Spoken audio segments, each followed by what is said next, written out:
Good day, good day. It is another episode of That 90s Baseball Pod. I'm your host, Brandon Warren, and you can find me on Twitter at Brandon_WARNE. And across the screen, across the audio dial, here is Mr. Greg Olson. Greg, how we doing? Good, Brandon. How are you? Not too bad. If you hear any squeaks and squawks, I have the dog locked up upstairs, and so hopefully Rocco keeps his cake hole shut. How are things going with the little one with you? I believe Crash, you said his name was? We went with Tank. Tank, even better. Yeah, everything's been good. He ate some, I think, snake or some poison yesterday. So keeping an eye on him today. I can't let him out front or back. Yeah, they keep telling me that my dog's eating rabbit poop. So I totally understand where you're coming from there. Not to belabor the point, but we do have a very fun guest today. You may remember him as a Texas Ranger. You may remember him as an MLB agent, or you may remember him for the hashtag #SheGone, Mr. Jeff Fry. Jeff, how we doing? I'm good, Brian. How are you? Hey, not too bad. Yeah, you bet. Thank you for making time for us. And I hope everyone listening and participating is highly caffeinated and or hydrated, because we're going to talk strictly about how much better baseball is today than in the no, I'm kidding. I'm just kidding. We're gonna have a lot of fun today though, because you guys both played largely in the 90s, and we're here to talk about the 90s. And so I kind of want to ask you guys some things of what you guys saw in that decade and how things changed. People can follow you on Twitter. It's the letter O and then 3 and then J Fry, correct? Yeah, and that was not by design. I think when I set up my account probably 10 years ago and never used it. And then when I went back to log in, I was like, well, why in the hell did I do a capital O and then a 3 instead of 0 and a 3? So I have to explain that to a lot of people. But yeah, that's it. Capital O3 J Fry. Got it. And Greg's on Twitter too, at Greg Olson 30. Make sure you get the double G's at the end of the first name. You hail from Oklahoma. You've got a lot of Oklahoma in your blood. And so it's nice to have another guy in the central time zone talking to us. Can you explain to us what your journey was like going from high school to college? Because as near as I can tell, you weren't drafted out of high school, and you really had to grind your way to eventually being drafted in 88, if I'm not mistaken. Yeah, 88. Yeah, same year as Mr. Or was that the same year as you, Greg? That's right. Yes. Yeah. Yeah, I was drafted in 88. Right. Yeah. Well, I moved to Oklahoma from California when I was a junior in high school. Okay. And so I had gone to 2 different high schools in California, one in Oakland, one in Hayward, and then moved back to Oklahoma with my aunt and uncle, their 4 daughters, and my grandparents, because my grandfather was, his health was declining. And so they decided to move my grandparents to Oklahoma to take care of them. And I lived with my grandparents. So I had to uproot from the Bay Area to Panama, Oklahoma, a town of 2,000 people. With 1 stoplight. And so that was a little bit of a culture shock. But I did graduate from Panama High School and was actually going to junior college to play basketball out of high school. Wow. Yeah. Not 5'5", 135 pounds. You must have been able to either facilitate an offense or shoot it. A little bit of I don't want to be rude, but Muggsy Bogues in your game, maybe. Yeah, I could shoot. And that was before. I don't know if you played basketball in high school, Greg, but we didn't have the 3-point line. Nope, we did not. Those 25 footers were worth 2 points. And that's about as close as I could get. Well, and you've been a man before your time, your entire career, because when you played in the big leagues, you took a fair number of walks before that was truly appreciated, at least in terms of once Moneyball came around.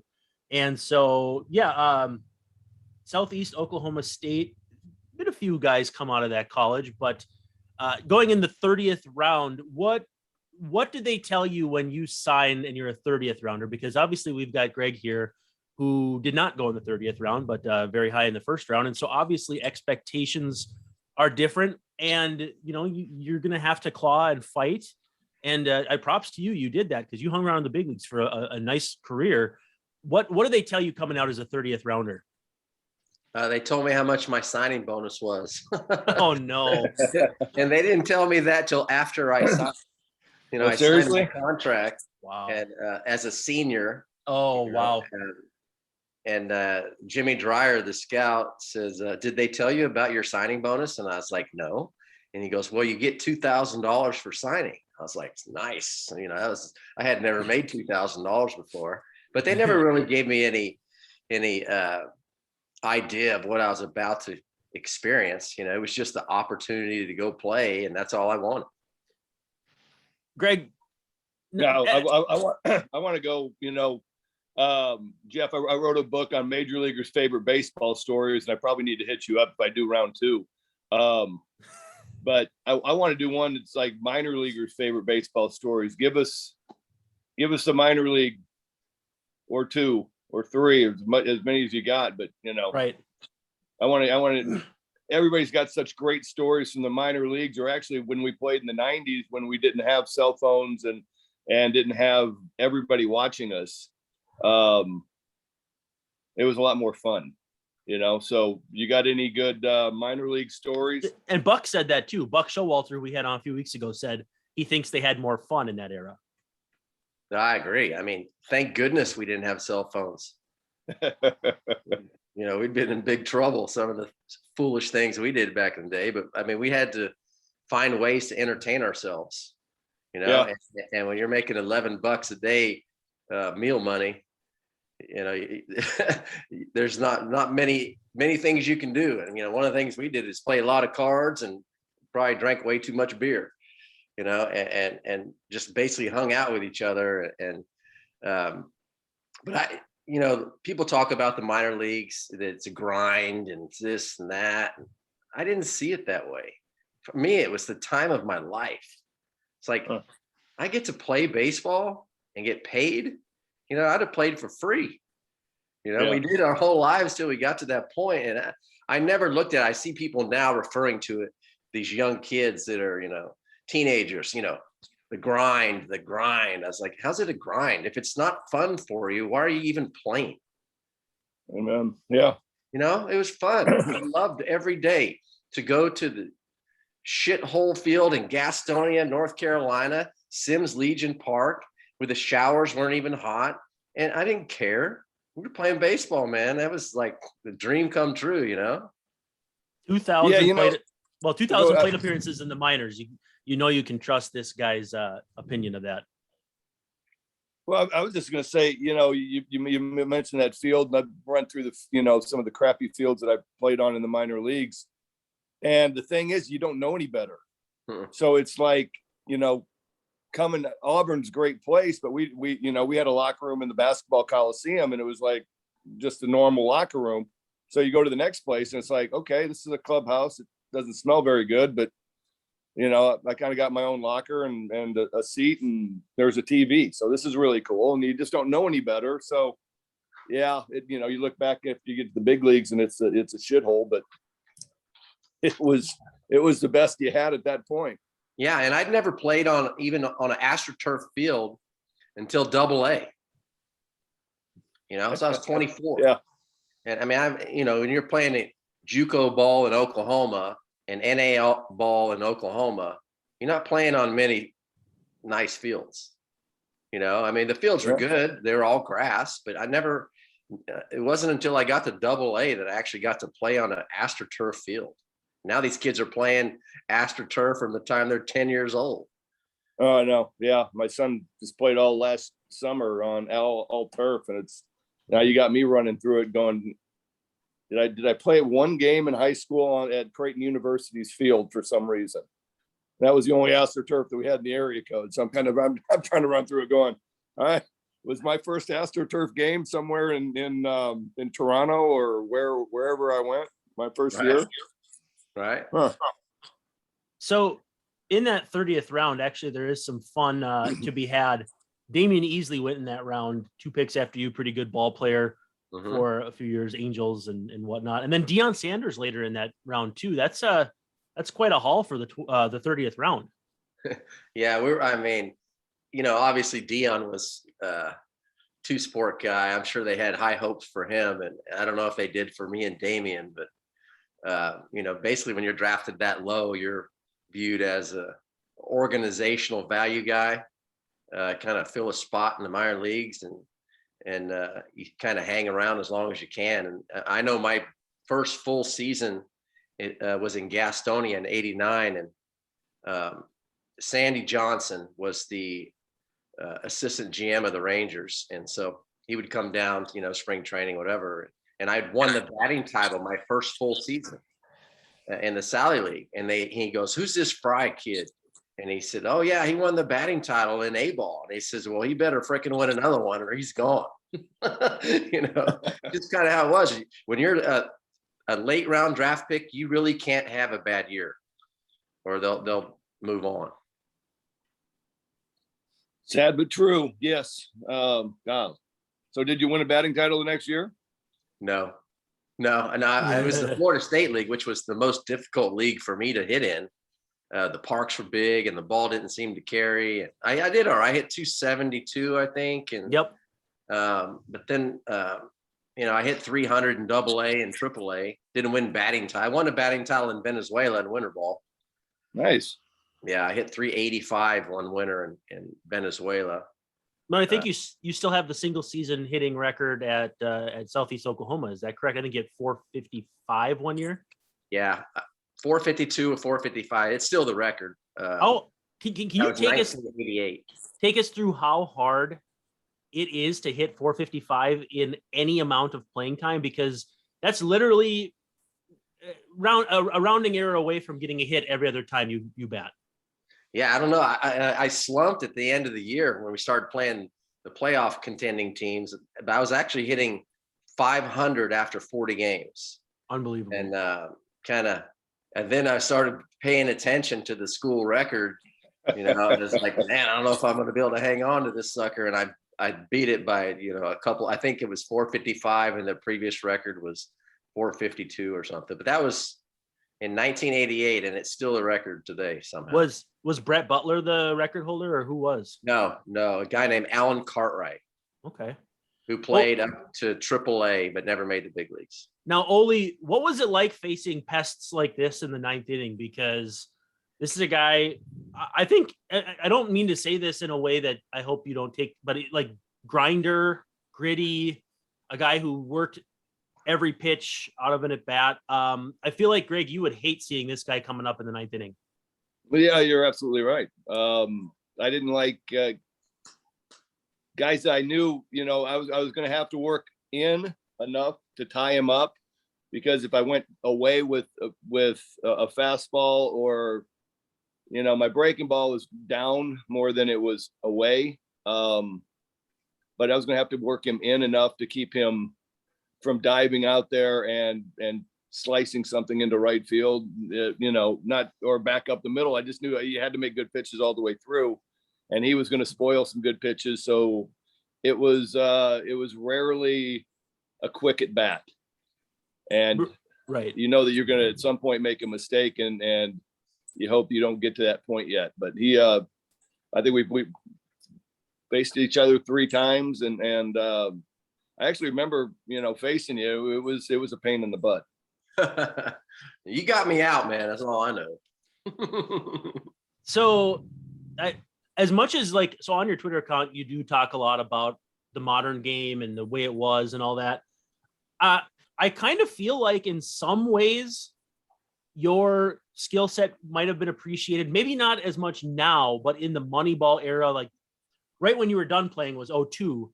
And that's when they started talking about on-base percentage. I mean, you can't ignore a 400 on-base percentage in the minor leagues and a guy who walks more than he strikes out. It's not that I don't think you were appreciated in your time, but I feel like in the time between your time and now, you would have really probably had a better niche to be a big leaguer. Am I missing the mark here? No, and it was just, the era that we played in, it was guys like me, players like me. Your job was to get on base. Your job was to set the table, to move runners, be a good situational hitter, and let the big boys knock you in. You know, we were discouraged from trying to hit fly balls. And you played with some big boys too. I mean, yeah, I mean, Juan what- Gonzalez, Jose Canseco. yeah, if I'm leading off the game or hitting 2-hole and I'm hitting warning track fly balls with Juan Gonzalez, Palmero, Will Clark, Dean Palmer, all these guys hitting behind me, it doesn't make sense. You know, it's my job is to get on base. And that's what I tried to do the best I could. And I was to have good at bats and not trying to hit home runs. Because I wasn't, when I first came up, I could barely hit a ball out in batting practice. I had to crush the ball to hit it over the fence in batting practice. The balls were a little bit different. The bats were a little bit different. Some of this equipment they have these days, I mean, you see these guys hitting, 20 rows deep in the opposite field gap. Yeah. Nobody did that when we played except the big boys. That's it. Jose Altuve wasn't hitting 20 rows deep in opposite field in Dodger Stadium in 1995. I promise you. I got to ask you about a specific game. October 3rd, 1992. I need to know where you were when David Hulse wouldn't stop hitting foul balls into the same spot of the dugout against the California Angels, because you started that game as a leadoff batter. And it's one of my favorite highlights from that time. That's about the time I was learning to love baseball. So it was on like every blooper video my mom would bring home. Where were you and what was going on that whole situation there? I was on deck. Oh, no. Oh, no. I was. Because left-handed hitter, he was peeling them off to the side that you guys were on. They were probably buzzing your tower or not that far off. No, actually, well, in Anaheim, the visiting dugout is the first base dugout. Oh, that's right. Okay, yeah. And so, I was on deck, and Hulsey to this day is still one of my best friends in the game.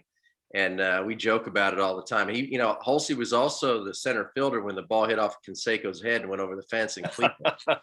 and they gave that a home run. Yeah, it was a homer. It should have been a 4-bag error, but yeah. Go ahead. He said it hit his glove, and we were all laughing at him. You're talking about players you played with. I feel like Rusty Greer might be the most underrated player from those teams. I feel like he couldn't stay healthy and his career was a little short because of it. But, we talk a lot about Juan Gonzalez and Ivan Rodriguez and even Jose Canseco. Where does Rusty Greer rank among the hitters you played with as far as either underrated or just outright good? He's way up there. Way up there. His career was probably not as long as it should have been for the quality of player he was. He had some health issues toward the end, but he played hard. We came up right around the same time. Funny story. We were playing, I think it was Detroit, and I wasn't playing that day. And one of our outfielders, Odeby McDowell, pulled a hamstring, and I was standing right next to the manager, Kevin Kennedy, and the trainer, Danny Wheat. And as soon as Odeby pulled up running to first, we knew he was not going to be able to play the next day. And so Kevin went to Danny Wheat, the trainer, and says, we need to get somebody called up for AAA. And I was standing right there. And I said, you need to call up Rusty Greer.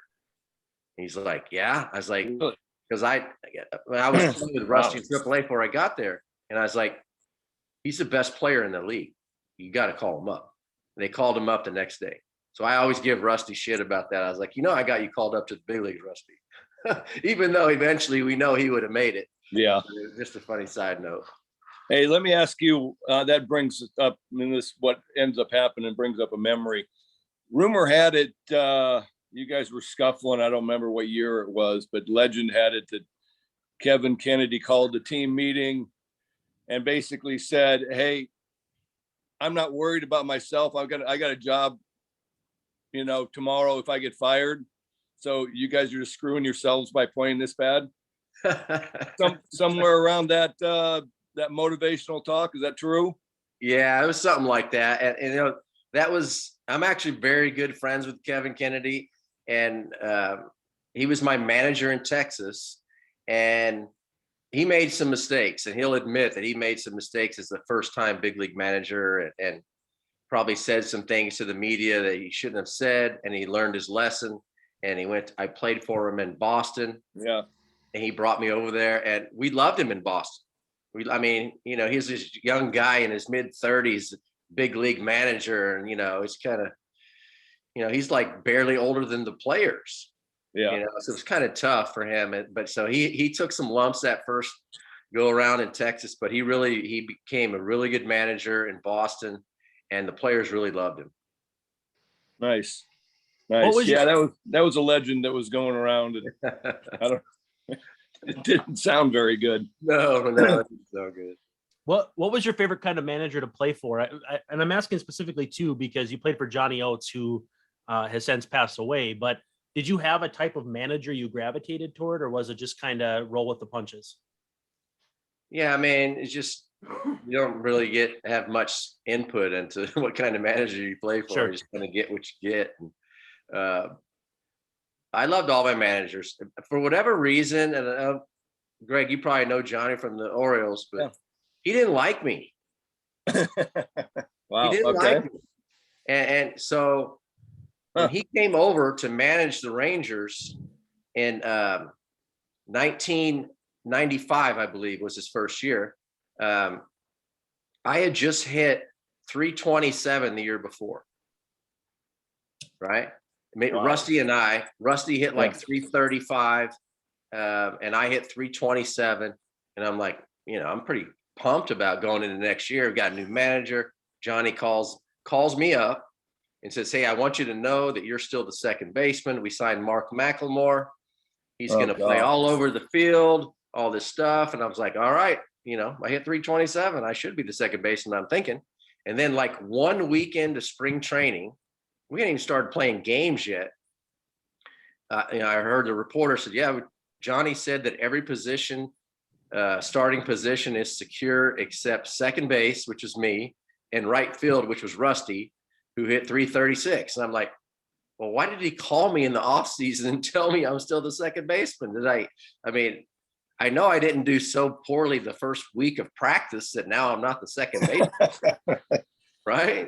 Yeah. And so we kind of butted heads quite a bit. And eventually Mac was his boy, and I love Mac. We're good friends today, but I was like, Mac, he's going to put Mac in there over me. It's just not much I can do about it. That's tough. Yeah, he was Mac was with us in Baltimore, so that's where that past history went to. And Mac came over, might have been 93, and played a little bit of everywhere, and was a solid defender. Offense came a little bit later on, I think, but that's kind of the problem. It's short memories, and sorry to hear that. That's all right. I made most of it, but Kevin Kennedy, I really liked playing for when I was in Boston. I was a ground ball line drive type hitter. So I really liked the hit and run. That was my bread and butter. Okay. I'm going to hit ground balls. So if you got runners on first and second, first and third, I'm a double play possibility because I'm going to hit more ground balls than fly balls. So, and I could make contact. So I went to Kevin and I said, would you allow me to put on my own hit and run? Would you trust me enough to have a sign with the first baseman? The runner on first, to give my own sign. I said, I'll pick the right situations. And so you got to think about the trust he had to put in me, because if it doesn't work, nobody knows that I put it on. They think he screwed up. Yeah. Right. So he let me do it in 1996. Can you tell us what that sign was? Yeah, I would I would just put my hand on top of my helmet. No, I would actually grab my cup, which unfortunately I was doing that almost every pitch anyway, adjusted my cup. Yep. But I would grab my cup and look down the first base. And most of the times it was Darren Bragg who was on first, and he would just touch the top of his helmet. Means he's got it. Yep. And I guarantee in 1996, I did it 30 times successfully. Did you really? Wow.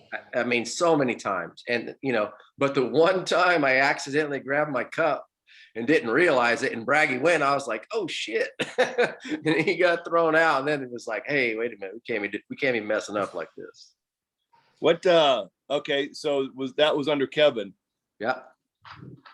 Who, did he take credit for these great plays? I mean, they obviously couldn't No. say that you did it.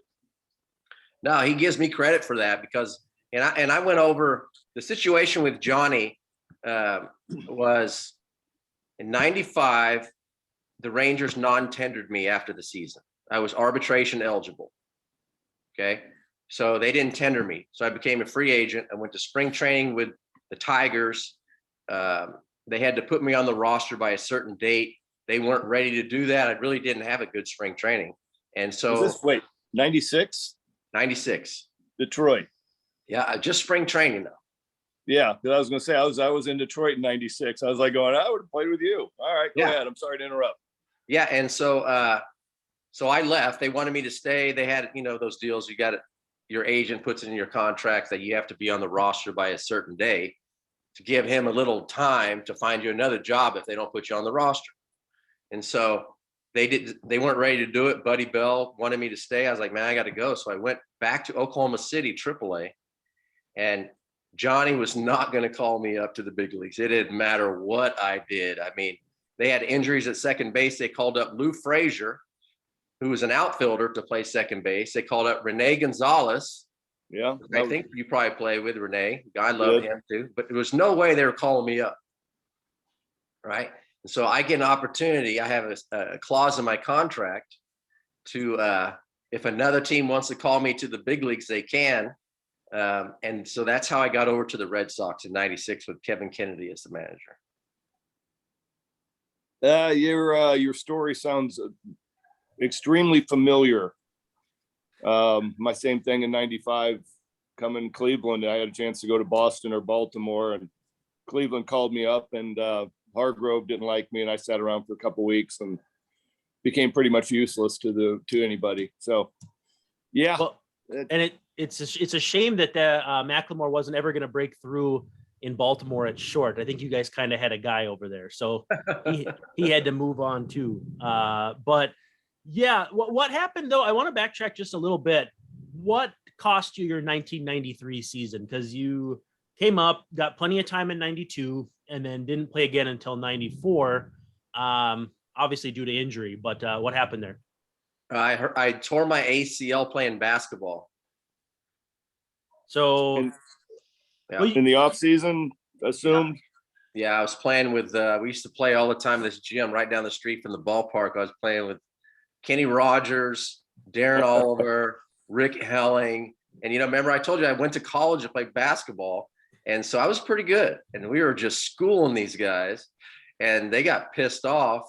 And I went up for a layup, and this dude just took me out, and I came down awkwardly and landed on my leg, and it popped. It felt like it popped out of a socket, and I didn't know what happened. I kind of limped off the court, went home scared to death, and got some ice on the way home. And it's like the next morning I was praying it was okay, and it was just swollen so bad. And so I called the Rangers. The team doctor said, man, I had to come up with a story now. I couldn't tell them I was playing basketball. So I said, yeah, I was doing some jogging last night around the neighborhood, and I went to step off the curb and twisted my knee. So I need to come in and have it checked out. And I went in and found out, got an MRI, and found out I had a torn ACL out for the whole year. Wow. Rick, I wanted to find out if anybody took care of the guy that took you out. Yeah, the enforcer. I don't know, man. They barely waited till I got off the court before they kept playing. But the funny part of it, the whole story is that Tom Grieve was the GM of the Rangers then. Okay. And then years later, I'm playing for the Blue Jays in 2001. Tom Grieve's doing TV stuff for the Rangers. And so we're playing the Rangers, and all my friends are saying, do you know that every time you guys play the Rangers, Tom Grieve talks about how you hurt your knee jogging? I was like, does he really? He's like, yeah, he does. So finally I went up to him around the batting cage, and I was like, Tom, I said, when are you going to stop talking about how I hurt my knee? He goes, when you tell me the truth. And I said, I hurt my knee playing basketball. I said, but how could I possibly tell you guys that? He goes, no, I understand. He goes, I'll never mention it again. Oh, that's funny. And then yeah, that was another. I mean, I'm just kind of laughing at the similarities of our, we had our basketball in the off season in Baltimore, and it was, the Ripken brothers and Orsulak and whoever else was in town, Larry Sheets. And we were playing at an elementary school at night, 2 or 3 times a week. And it was getting heated and nasty. And somebody got wiped out on a layup and didn't blow their ACL out. But Ripken took it upon himself to build the gym on the side of his house. And that ended us playing in public ever again before something like your game happened. I mean, you sit there and you look at it and you're going, you have a conversation with somebody normal, and it's disbelief that it would actually be an event that we would be playing basketball in public, and let alone somebody get a little miffed about something and wipe you out with a career in jeopardy.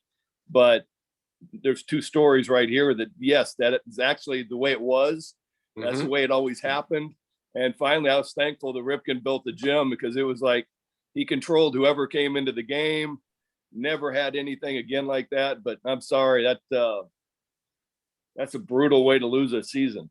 It was, and I played with Billy in Texas, so he told me stories about the basketball and stuff, and we used to also go.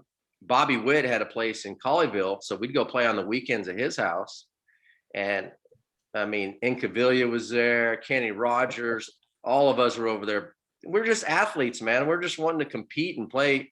You weren't thinking about getting hurt, but we never thought about getting hurt. Some of the stuff we did. But I know one thing: you did not drive the lane with Pete Incaviglia playing, because he would let you know that he will lay you out. I love the name drop of Rick Helling. I grew up a Rick Helling fan because he's from Fargo and I'm from northwestern Minnesota. So, and then when I was covering the Twins, he would show up at Target Field with his role with, I think, the MLBPA or whatever. Mm-hmm. So he and Darren Erstad were guys I was pretty big fans of, and then Travis Hafner. So North Dakota, not much going on in that state, but they have produced some big leaguers. Oh yeah, that Roger Maris guy was pretty good too, but yeah, not much going on in North Dakota. But I love the Rick Helling reference. Yeah, we were teammates for a few years. All right, I got to ask Jeff. You had, I'm gonna guess, 2 years with Nolan Ryan. 92 and 93, because I mean 93 we were teammates, but I was on the DL the whole time. What was he like?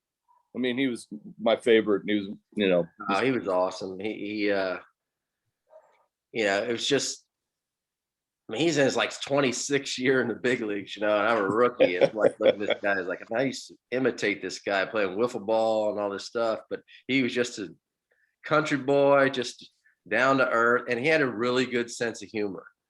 And I'll tell you a funny story. So I'm 4 months out of ACL reconstruction, and Nolan is going to throw a simulated game. And so normally, you know how those simulated game things go. Nobody's volunteering to hit a simulated game. You are basically appointed. You're the 4th outfielder, you're hitting. You're the utility infielder. You're the backup catcher. You guys are hitting. Be here tomorrow at 2:00 to face Nolan or whoever. And so I was sitting there and I said, can I come? I just wanted to say I got to hit off Nolan, because I'd never got to hit off him before. And they said, sure, show up. So here I am with my big knee break. I mean, 4 months at ACL, I'm not 100% yet. And so I get in there and there's no fielders or whatever. And there's just the coaches standing around, and he throws a pitch. And if you hit it, they determine whether or not they think it would have been a hit or an out. Right. So I hit a sinking line drive to left field, my first at bat. And they're like, all right, base hit, runner on first. And Nolan kind of walks down and he goes, that's a base hit. He goes, well, hell, no wonder you hit 400 in Venezuela if that's a base hit. And then he proceeded to jam me to like the next 5 times, right on my knuckles. And so anytime anybody was, John Russell was in there too. And he jammed Russell or jam another guy. And he goes, "You been working with Fry?" It was awesome playing with Noah. Oh God. What Jeez. what happened in '98 that caused you to miss the season as well? Rundown drill. First and third, pickoffs and rundowns. And I'm playing second. So the runner from first breaks early. The pitcher steps off. I come up, gives me the ball. My job is to run the runner back. And all of a sudden, the runner at third is halfway home. So I run across the entire infield. And I'm supposed to cut him back toward third base. Right. So I go to cut him back. And he does this fake juke and spins around backwards, goofing off. And just as I went to cut, my knee just exploded because I couldn't tell which way he was going. And it just went, and it sounded like 3 chicken bones breaking. And it was just done. And I was, just signed a 3-year contract, supposed to be the leadoff hitter and starting second baseman for the Red Sox. And now I'm out for the whole year. Wow. Did anybody ever tell you if you didn't have any bad luck, you had no luck at all? Yeah. I mean, thank goodness I signed that contract, but yeah. And then I had to just bust my butt to find my way back. Because when you're getting older, you start having those injuries, man, and they're finding a replacement for you. You got to find your way back in there. So, well, and you got to play with or be near for those seasons. Pedro Martinez, who was absolutely unbelievable. What was it like to have a front row seat? People talk about his, it's either 99 and 2000 or 98 and 99 as one of the better 2-year runs that we've seen in a long time. Yeah, it was incredible. I would just remember I'm playing second and Nomar's playing short and we didn't have to do much out there. Mm-hmm. Yeah, striking guys out, and I'm looking over at Nomar, to give him the signs. As infielders, you relay the signs who's going to cover the base, and I look over at Nomar, and he gives me the sign. I look over, man, he's yawning. I'm like, "What are you doing? Are you bored out here, or whatever?" And basically, I just keep turning around and going, "All right, how many strikeouts are up there? 1, 2, 3, 4, 5, 6, 7." I mean, it was incredible. It was, we expected to win every game he pitched. Yeah, I feel like Nomar's injuries really robbed him of us having, A-Rod, Jeter, and Nomar being an incredible trifecta at the position. I mean, that was, in some ways, people would say the golden age of shortstops. I know they had that goofy picture with them all with their shirts off, and I think Edgar Renteria was in there too. But yeah, when you think in Nomar's career, I'm sure it kind of feels like there were some missed opportunities there. But what a phenomenally talented player. Any good stories about Nomar? Oh yeah, and he's an even better guy than he was a player. He is the most humble guy. Yeah, but he had a lot of little superstition things he did, kind of goofy, but we didn't mess with him. His glove, he said a certain way. It could be 110 degrees out and he's going to bring his jacket down and set it on the bench in the same spot every day. Like, you're not going to need your jacket today no more. It's 110 in Texas. He had these rituals that he did. But what a phenomenal player. And I mean, in my mind, he was better than everybody at that time until he got hurt. Mm-hmm. I mean, this guy was 200 hits, 30 homers, 100 RBIs, 30 from the leadoff spot. Yeah. And it didn't matter. And I've never seen a hitter. I played with some great hitters, but I've never seen anybody like him. He could go up there and hit the first pitch, anything, like he knew it was coming. You could start him off with a get me over breaking ball, first pitch of the game, and he would rifle it off the green monster where 99% of guys are going to take that for the first pitch of the game. Huh. That's interesting. Wow. He can hit it. Who would be one guy? I'm thinking, okay, we're talking about the 98 season. That was McGuire, Sosa. Obviously wrong league for you, but I wish it was the other league when I was there. Who would you actually just spend time in batting and watch batting practice? Who would you deliberately sit in the dugout for an extra 10 minutes and watch BP? Griffey, definitely Griffey. Frank Thomas. I really liked watching Paul Molitor. Yeah, That's my guy. Guys like that. I mean, and I had a lot of those guys that I like to watch on my team. I was fortunate to, have. Let me think of some of the guys I got to play with. You got Juan Gonzalez, had 160 RBIs one year. Pal Merrill hit 500 homers. Will Clark, Mo Vaughn, Nomar, Todd Helton, Larry Walker, Carlos Delgado. Wow. I mean, so a lot of these guys on my own team, and Conseco, I just sat there and marvel at these guys going, God, I wish I could do that stuff. But with their 6'4", 225, and I'm 5'9", 160, that swinging up and trying to hit homers, that wasn't in the cards for me. I heard Jay Buhner had pretty good batting practice too. Yeah. Edgar was always fun. He was a machine. Just machine. The guys like that make Julio Franco was impressive too. He could hit the ball harder to the right side than most left-handed pull hitters could hit it. Huh. You didn't want to be on the infield during batting practice when those guys were hitting.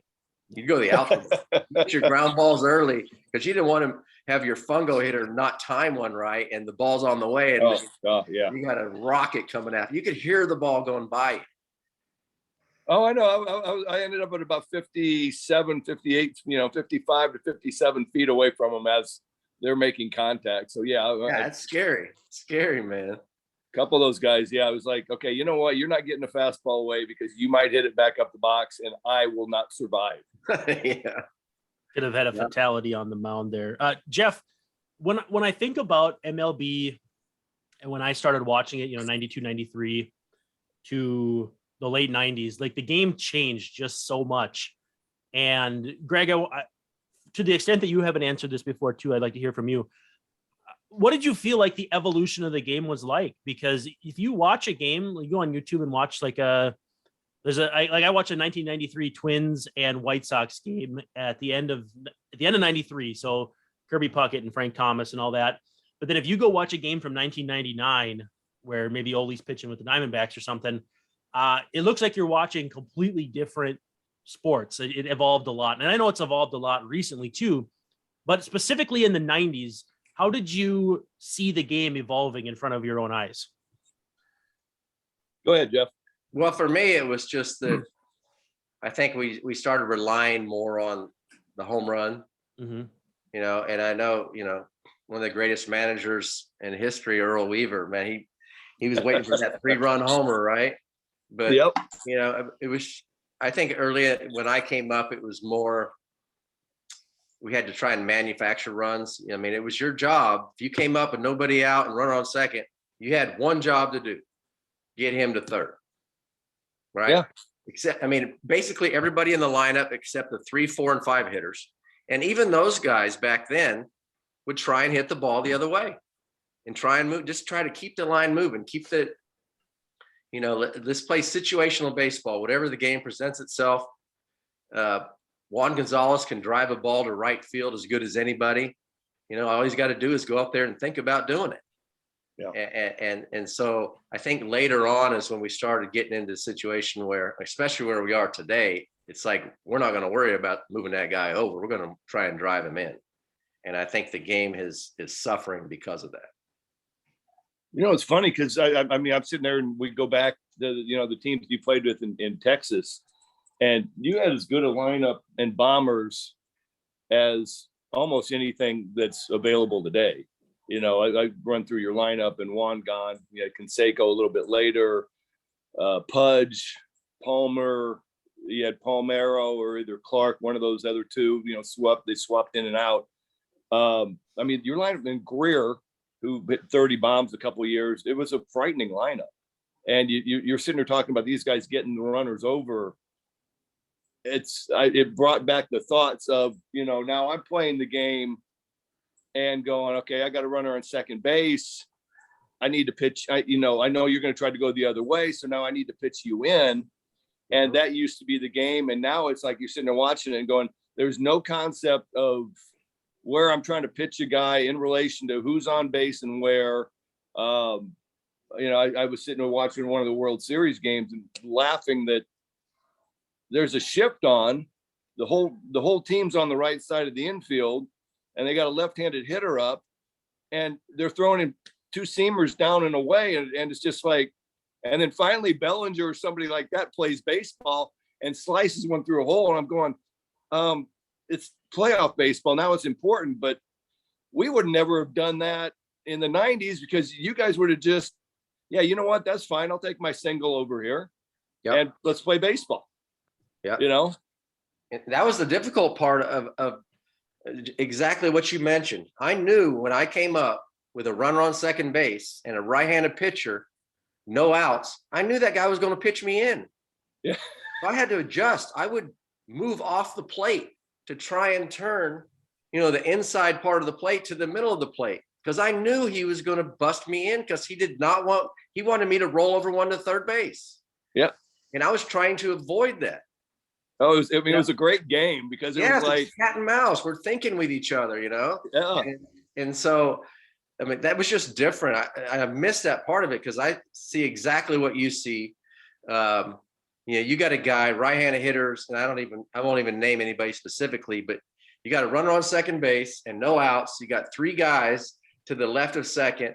The first baseman's close to the line, and this guy is not even thinking about hitting the ball to the right side. He could hit an 80 hopper through the hole, but he's not even considering it. And I think it's because they're told not to worry about it. I think that, they're devaluing the walk. They devalue the single.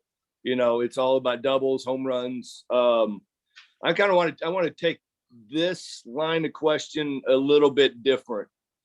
And Nolan was the end of an era.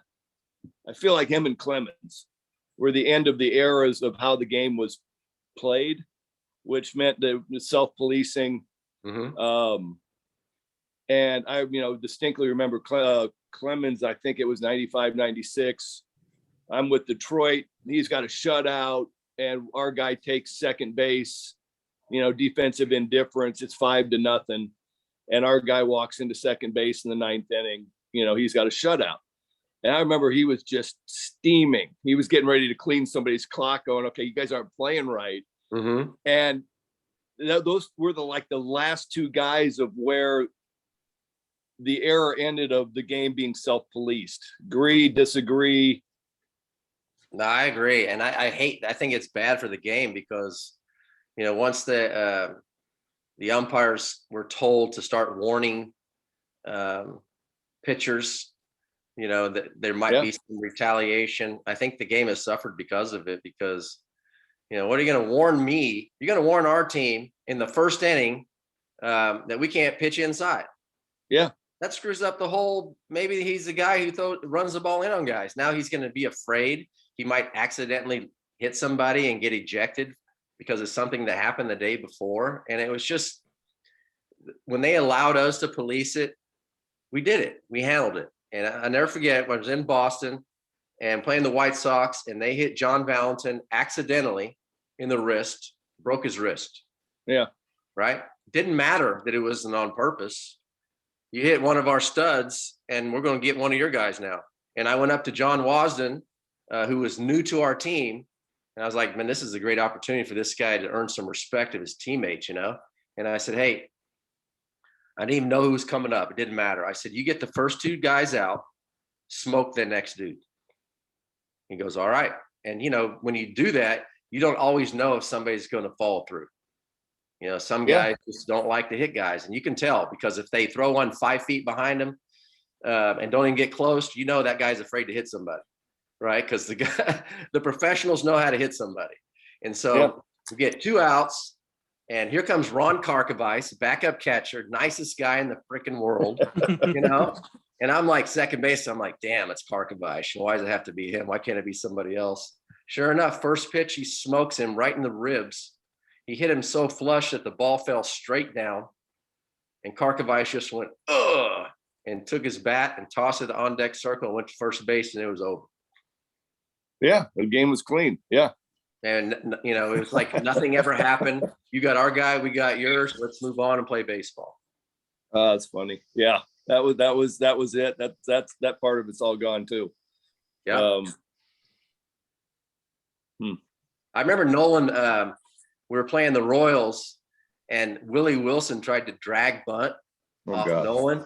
You know, Nolan's like 46 years old, and Willie tries to drag bunt, and Nolan kind of glares at him, and Willie's like, "What? I can't bunt on you?" And Nolan friggin' threw one up and in on him next pitch, and Willie never tried to bunt anymore after that. That brings, I don't know, it had to be 92, 93. We got a day game in Texas. And I had never, I mean, you know, I knew Nolan was getting to the end of the road, and I'm sitting in the dugout in the old Texas stadium, and Nolan's starting the game, and it's a day game. It's like, it's got to be late April because no more day games after May. But Nolan's, it's like a Wednesday or something. Nolan starts out, single, walk, 3-run bomb. We're up 3-0, nobody out in the first. He hits Mike Devereaux, who's batting fourth in the middle of the back. Ball drops straight down. Devo wasn't breathing for another 5 minutes just because the air was just completely gone. And I just sat in the dugout and I was like going, he so did that on purpose. And I was like, we didn't get another hit. We lost 4-3. And I was sitting in the dugout going, that really works. You can't, only Nolan could do that. Right. At that point, but that was the way the game was. It was like going, yeah, you guys are a little too comfortable today here. Yeah, I mean, I can't even imagine what it was like back in the day when you got Don Drysdale and Gibson. I mean, those just want to hit you, man. You're getting out of the way. It's not, and you wouldn't say anything either. Well, Gibson's an Omaha boy. And so I'd play in his golf tournament, and I just wanted to sit around and listen to him talk baseball. Mm-hmm. And, you know, he sat down with me one point and he goes, everybody thought I was the nastiest son of a bitch that played. He goes, Drysdale was so much worse than I was. and then he goes, but if I threw you a fastball down and away and you laced it into right field, nice piece of hit. And he goes, you weren't supposed to do that. That's my side of the plate. The next time you came up, I hit you. And you stay on your half of the plate and the other half is mine. And he goes, and that was just the way it was. And I was just looking at him going, man, I couldn't even imagine trying to do that in the 1990s of, a fastball down and away. You do a nice job of diving out and hitting something to right field. And the next time you come up, I smoke you in the ribs. Yeah. No. I'm glad we didn't experience that, because the right side of the plate was my side. I couldn't handle the inside. I'd have been backwards. I'd have been getting smoked all the time. Well, and I think they gave guys nicknames like Sal Magley was the barber, and I think it was because he buzzed people. I think that was the nickname. It's just the way the game worked back then. Well, Pedro Martinez was pretty famous for doing that stuff too. Mm-hmm. And I played with Pedro, and a story real quick is we're in Oakland, and I think it was Wakefield or Chris Hammond, somebody who didn't throw hard, threw a pitch, and Olmedo Saenz stuck his knee out almost over the plate and got hit. He obviously got hit on purpose. And so Pedro was in the dugout, and he goes, you want to get hit? He goes, all right. Because Pedro was starting the next day. So sure enough, first inning, Olmedo Saenz comes up there right between the numbers, smoked him. First inning. Well, Pedro and precision go hand in hand, so that's but it was an art back then, and I think you kept it away from guys' heads, and you kept it below the shoulders, and you tried usually above the knees, and it was, you had to be professional about it. And because you could really hurt somebody getting hit in the freaking head, so the guys back then knew how to do it. And I don't think guys today know how to do it, because when they throw 100 miles an hour with no command and throw at guys' heads, it's pretty scary. What to shift gears just a little bit, you had a lot of varied experiences in terms of playing all over. Some days you're starting, some days you're not. Some seasons you're starting, some seasons you're more of a utility guy. What was your mental preparation like? And was it different based on your role, or did you just keep yourself up and ready to go, whether you were coming off the bench or you were starting at shortstop or second base or whatever? I mean, is it hard to keep yourself up for all those different things, or are you just on all the time? No, it's tough. It's tough coming off the bench. I mean, you go to the field every day hoping you're in the lineup, unless you're in a slump, then you're hoping you're not in the lineup. But basically, you go to the field every day hoping to see your name on that lineup card. And it's a different preparation when you're in the lineup as opposed to when you're not. But you just try to stay ready on the bench. You kind of look for the situations where you might get used. And that's having an experienced bench coach or a hitting coach is great in those situations, because he's looking ahead, said, hey, maybe next inning, this spot in the lineup's coming up, you might get used, so get loose. So they give you a little bit of heads up. But I mean, as a bench guy, you got to kind of almost be on all the time. Yeah. At least mentally. You can't be goofing off. You got to at least mentally be in the game to know if you get called in there, what you need to do. I had a situation when I was playing for the Rockies. I played one game in St. Louis my entire career, and it was a makeup game. And so we go to St. Louis for a day game, and it's late in the game, and it's Mike Timlin's pitching, he's throwing like 96. He's in the sun. The mound is in the sun, and home plate is in the shade, right? Which it's tough for hitters to pick up the spin on the ball in those situations. Okay. And so now we're down by a run, and Clint Hurdle's the hitting coach. He tells Butch Husky to get ready and a left-handed hitter to get ready. And I'm on the bench too. And I'm sitting over there. Okay. I'm just leaning on the top, the bar in front of the dugout, whatever. And somebody gets on base, and all of a sudden they go, Fry, you're hitting. And I'm like, what? Like, I don't have my bat, my batting gloves, my helmet. I'm not on deck. I'm up now. So I got to run over there, grab my stuff, bam, bam, batting gloves. I'm in the batter's box. I look down there, bunt, first pitch bunt, right? So he throws a fastball up and away for a ball. Next pitch, hit and run. He throws me a shoulder high 96 mile an hour fastball on a hit and run. And I freaking tomahawked it and smoked a line drive to right center field.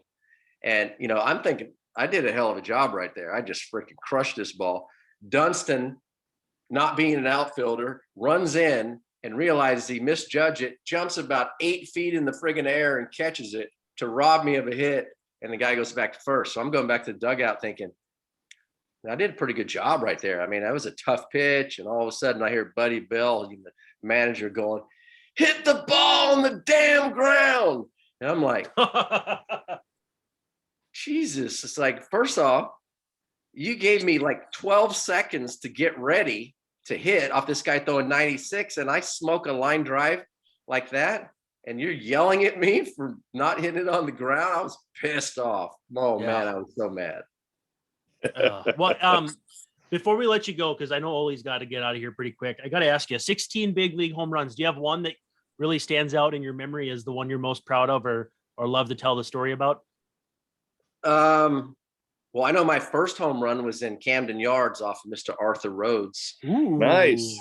And I saw Arthur 2 weeks ago at a golf tournament. I reminded him of it. As you should, as one does. Of course you did. Yeah. It's funny. The next AB, I hit a double, and the third AB, he tried to hit me. Well, yeah, probably had Sutcliffe sitting in the dugout going, look, you know what? You just need to wipe him out one at bat. Let's see if we can reset his, no reset doubt. his memory. His mojo. No doubt. Probably my most memorable home run was I hit a walk-off home run off Mike Trombley. Nice. In Fenway. And was he on the Twins then? Yes. Yep. And it was unusual because Darren Lewis, who's not a home run hitter, in the ninth inning, we're down by 1, hits a home run to tie the game. and I come up Wow. next, and I'm not a home run hitter, and I hit a walk-off home run to go 4 for 5 that day with a walk-off. Wow. So that was a pretty good day. Well, Oli looks like he's out of time. I think we're running Yeah. behind a little bit here, but next time we have you on, if we can do that, I'll have to ask you about hitting for the cycle against Darren Oliver and then representing him later in his career. But thank you so much Nice. for making time for us. Thanks, Jeff. Absolutely. Yeah, Yeah. Greg. Awesome. I appreciate it, man. I appreciate you guys having me on here. So Y'all again, have a big- good day. Great. Big I'll thanks. be, to- I'll be following you on Twitter. You're an entertaining follow. Appreciate you trying to get the game back to normal. Yeah, I appreciate it, man. I'm actually starting a campaign with a guy in a little while called Save the Game. So we got a lot of people involved in it. So I'll let you know about it. you still got to please. get me unblocked by Marvin Freeman, by the way. I'm kidding. I must have just been an ass and he called me out on it, but it's fair. Anyway, Marv can be temperamental, so I've never even met him in person, so I don't really know. oh geez, I probably had it coming. But anyway, for Mr. Fry, you can follow him on Twitter, O3J Fry. And for Greg Olson, this is Brandon Warren signing off, saying thank you so much for checking out that 90s baseball pod powered by Access Twins. We'll catch you next week. Peace. Sweet.